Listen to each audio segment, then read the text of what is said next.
ஏதாவது பேசுவேனாலும் எதிர்பார்த்து நீங்கள் வந்து கேமரா தூக்கிட்டு வந்திருக்கீங்க. நிறைய பேசுவேன் நான் 2 மணி நேரம்லாம் மேடையில் 3 மணி நேரம்லாம் பேசக்கூடிய ஒரு, ஆனால் நிறைய இருக்கு.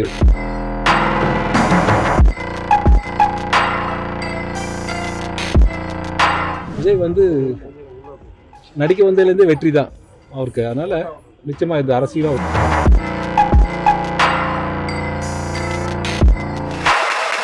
சீமான் ஒரு நடிகராக எனக்கு தெரியும், அரசியல்வாதியாக மாறி இருக்காரு.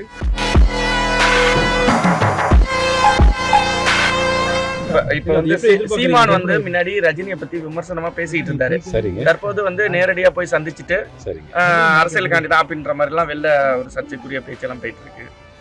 ஏன் சந்திச்சாருன்னு ரஜினி சாரும், எதுக்கு சந்திக்க போனார்னு சீமான் சார் தான் சொல்லணும்.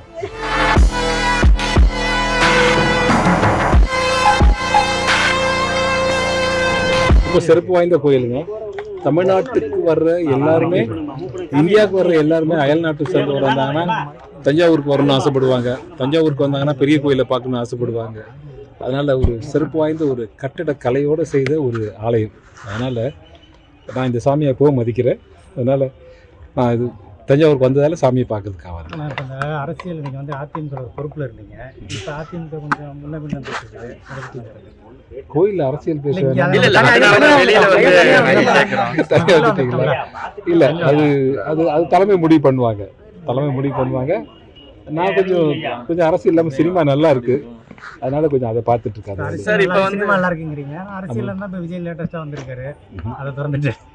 ஆமாம், வாழ்த்துக்கள் அவருக்கு. சார் இப்போ வந்து சீமான் வந்து முன்னாடி ரஜினியை பத்தி விமர்சனமா பேசிட்டு இருந்தாரு. சரிங்க. தற்போது வந்து நேரடியா போய் சந்திச்சுட்டு சரிங்க அரசியலுக்காண்டி தான் அப்படின்ற மாதிரி எல்லாம் வெளில ஒரு சர்ச்சைக்குரிய பேச்செல்லாம் போயிட்டு இருக்கு. ஏன் சந்திச்சாருன்னு ரஜினி சாரும், எதுக்கு சந்திக்க போனார்னு சீமான் சார் தான் சொல்லணும். அதனால அவங்க 2 பேரும் அதை முடிவு பண்ணணும். அதனால ஏன் சந்திச்சாருன்னு அவர் சொல்லணும், ஏன் சந்திக்க போனார்னு இவர் சொல்லணும். நிறைய ரூமர்ஸ் இருக்கு. நான் 2 பேர்ட்டு பேசின அப்புறம் உண்மையை சொல்றேன். இப்ப சீமானை பத்தி பல சர்ச்சைகள்லாம் எழுந்துகிட்டு இருக்கு, உங்களுக்கு நீங்க பார்த்திருப்பீங்க, அதை நீங்க எப்படி பாக்குறீங்க? சீமான் ஒரு நடிகராக எனக்கு தெரியும், அரசியல்வாதியாக மாறி இருக்காரு. இப்போ என் கூட நடிக்கிறார் படம். இப்போ நயன்தாராவோட ஹஸ்பண்ட் எடுக்கிற படம் எல்ஐசின்னு ஒரு படத்தில், எல்ஐசி பேரை மாற்றிருக்காங்க, எல்ஐகேன்னு வச்சுருக்காங்கன்னு நினைக்கிறேன். ஸோ அந்த படத்தில் அவர் என் கூட ஆக்ட் பண்ணுறாரு. ஸோ நானும் அவர் தான் இப்போ பஞ்சாப்லாம் போயிருந்தோம். அதனால் நான் நேராக பார்த்து சில விஷயங்களை அவர்கிட்ட கிளாரிஃபை பண்ணிவிட்டு அப்புறம் உங்கள்கிட்ட நான் தகவல். அரசியல் வந்து விஜய் அரசியல் எப்படி போகிறீங்க? இளைஞர்கள் கொஞ்சம் அதிகமாக போகிற மாதிரி ஒரு தோற்றம் இருக்குது. கண்டிப்பாக போவாங்கன்னு நம்புகிறேன். அவர் வந்து அவருடைய முன்னெடுப்புக்கு என்னோட மனமார்ந்த வாழ்த்துக்கள். விஜய் வந்து நடிக்க வந்ததுலேருந்தே வெற்றி தான் அவருக்கு. அதனால் நிச்சயமாக இந்த அரசியலும் அவர் கை கொடுக்கும் நான் நம்புகிறேன். சார், இப்போ அரசியல்வாதிகள்லாம் பார்த்தீங்கன்னா தொடர்ந்து இந்த பெரிய கோயில் உள்ள வந்து வரத்துக்கு வந்து அச்சமின்றி வராமல் இருக்காங்க. இப்போ நீங்கள் வந்து இதோட ஒரு 4-5 டைம்கிட்ட வந்துட்டீங்க. இதோட இது நீங்கள் எப்படி எதிர்பார்க்குறீங்க? உங்கள் கருத்தை சொல்லுங்கள். எனக்கு அப்படி தோற்றம் இல்லைங்க. நான் சொல்கிறேன், இந்தியாவுக்கு வர்ற எல்லாருமே அயல்நாடு சார்ந்தவங்க பூரா தஞ்சாவூருக்கு வருவாங்க. தஞ்சாவூருக்கு வந்தால் கண்டிப்பாக பெரிய கோயிலை பார்க்காம போக மாட்டாங்க. இப்போ நான் வெளியில் பார்த்தேன், நம்ம தமிழ்காரங்களை விட வட இந்தியர்கள் அதிகமாக இருக்காங்க, அயல்நாட்டுக்காரங்க அதிகமாக இருக்காங்க. ஸோ அது ஒரு மிகப்பெரிய பெருமை. என்னைக்கோ கட்டின ராயராஜ சோழன் இன்றைக்கும் பேர் வாங்கிட்டு இருக்காரு. அப்படின்னா இது நம்மலாம் இறந்தப்புறமும் இந்த கோயில் இருக்கும்னு நினைக்கிறேன். நீங்கள் நான் எல்லாம் இறந்தப்புறமும் இந்த கோயில் இருக்கும். கோயில் அப்படியே தான் இருக்கும், நம்ம தான் வந்து போயிட்டே இருக்கும்.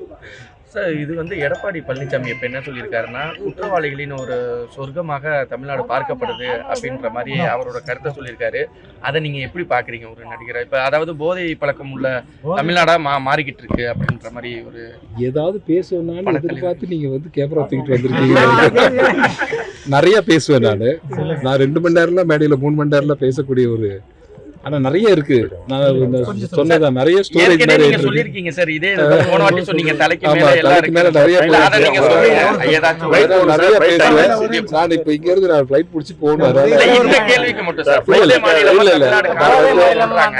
எடப்பாடி இல்ல அது ஏன் சொன்னாருன்னு அவரை தான் கேட்கணும்.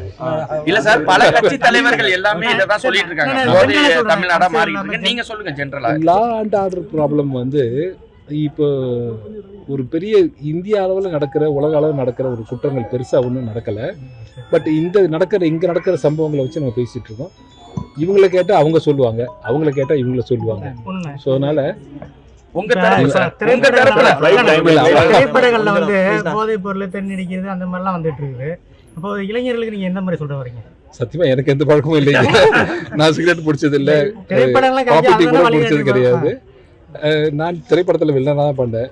எனக்கு சிகரெட் பிடிச்சாலே டேரக்டர் வந்து வேணாம் சார் இளைஞர்களுக்கு என்ன இளைஞர்களுக்கு எந்த மாதிரி வழிகாட்டு? தீய பழக்கம் இல்லாமல் இருந்தால் சந்தோஷம். அது இல்லாமல் அவங்க முடிவு பண்ணுவாங்க. அது தீய பழக்கங்களில் தான் அட்வைஸ் மாதிரி ஒரு உலகத்தில் ஒரு கெட்ட விஷயம் உலகத்தில் எதுவுமே கிடையாது. தகப்பன் கொடுக்குறதே வந்து புள்ள ஏற்றுக்க மாட்டான். ஸோ அதனால் வந்து அட்வைஸ் கொடுக்கல, இது என்னோட விருப்பம். நம்ம முடிஞ்ச வரைக்கும் நம்ம உடலை கட்டுப்பாடாக வச்சுக்கணும்னா, இப்போ ஹார்ட் அட்டாக்ல நிறைய பேர் இறந்து போனாங்க. அவங்களாம் எந்த பழக்கமும் இல்லாத ஜிம்மில் இறந்து போனாங்க.